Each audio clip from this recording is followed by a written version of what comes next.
আসসালামু আলাইকুম রহমতুল্লাহ। আমি অনেক ক্লান্ত। আমারে কাঁচের বোতলে পানি ভরিয়া আমার 2 রানে 2 ডানা মারতে মারতে আমার সব ব্যথায় পয়সা হয়েছে। আমার অনেক পেইন কিলার দিছে পঞ্চগড়ের সিভিল সার্জনে। মানে কথা আগে পরে কোনটা আপনারা বুঝে নিয়েন। আমারে গত আপনি না বুঝলে খতিব সাহেবদের সবাই আমি সাবধান করার জন্য বলতে চাই। আপনারা সবাই খোতাবা আইম্মা এবং ওলামা মানে সর্বস্তরের দিনের খেদমতে যারা আছেন আপনাদেরকে আমি সতর্ক করতে চাই। আপনারা সবাই সতর্ক থাকবেন।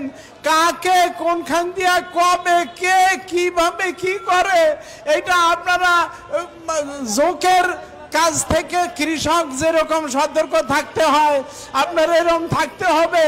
আর নইলে আমি কোন বাংলাদেশের সকল ইসলামী দলকে আমি ভালোবাসি, কিন্তু আমি কোন রকমের রাজনৈতিক দলের সদস্য না। আমার একটা দল আছে, ওই দলটার নাম হইল উলাইকা হিজবুল্লাহ। আল্লাহর দল ছাড়া আমার দল নাই। ইসলাম নিয়া যে যদ্দুর খেদমত করে আমি তাকে তদ্দুর ভালোবাসি। তবে সুদ, ঘুষ, মদ, জুয়া, জেনা, ব্যভিচার, জুলুম এগুলির ব্যাপারে এই 45 বছরের ইমামতির জীবনে সোচ্চার ছিলাম। আমার এই অত্যাচারের পরেও এই মহিবুল্লাহর কণ্ঠ স্তব্ধ করা যাবে না। আমার এই 60 বছরের জীবন গেছে, আর কয়দিন আর বাঁচবো। আমারে যেইভাবে মহাসড়কে আন্যা রাখছে মায়ের পিঠের পরে, অত্যাচারের পরে, একটা গাড়ি গেলে আমি শেষে যাইতাম গত পরশু রাত্রে। আমারে গত ডিসেম্বর মাস, ডিসেম্বর, ফেব্রুয়ারি, জুন, আগস্ট এই 4টা মাসে আমারে 4টা চিঠি দিছে বেনামে। প্রথম চিঠিটা লাগছে আপনি করিয়া, এরপরে চিঠিটা লাগছে তুমি করিয়া, এরপরে 2টা চিঠি লাগছে তুই করিয়া লাগছে। যে অনেক লম্বা, তো আপনারা সংক্ষেপে যে কটা মনে আছে ওই কটা বলি। 1 নম্বরে লাগছে, আপনারা সবাই টার্গেটে আছেন। ইমাম সাহেবেরা খতিব আইম্মা ওলামা ঘুমাইয়েন না। আমি বুড়া মানুষ, আমাকে এইভাবে টার্গেট করছে। আমি আর কোন কাজে লাগি? বুড়া মানুষ কতদূর পারি? একটু দৌড়েই তো পারি না। আমি ব্রেন টিউমার অপারেশনের রুগী, কিডনি অপারেশনের রুগী, দুর্বল। আমাকে যেইভাবে টার্গেট করছে, আপনারা কেউ মুক্ত না।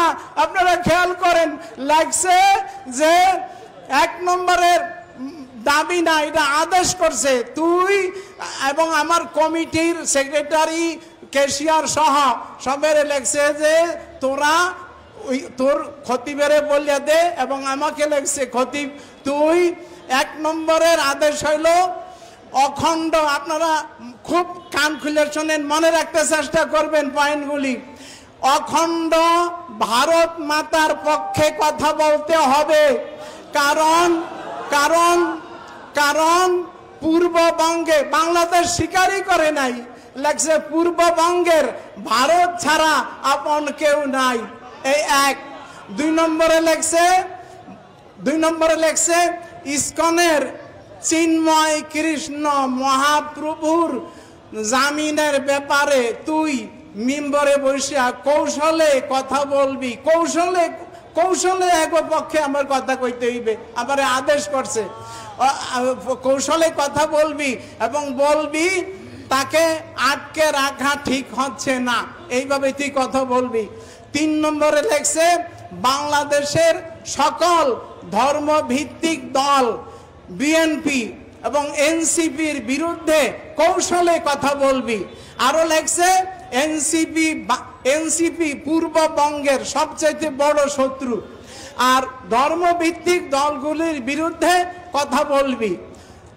4 নম্বরে লেখছে মুসলমান মেয়েরা হিন্দু ছেলেদের সাথে প্রেম করতে কোনো বাধা নাই। এটা এটা এটা এটা তুই মিম্বরে বসে এই মাসলা দিবি। এরপরে লেখছে তোদের বাইতুল মুকাররমকে ঘুরিয়ে দেওয়া হবে।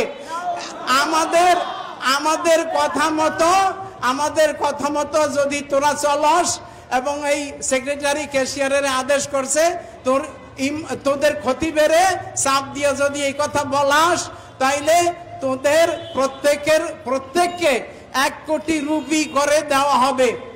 টাকা লেখে নাই, রুপি লেখছে, 1 কোটি রুপি। আর প্রথমেই যে লেখছে টিএনটি কেন্দ্রীয় মসজিদের আধিকারিক।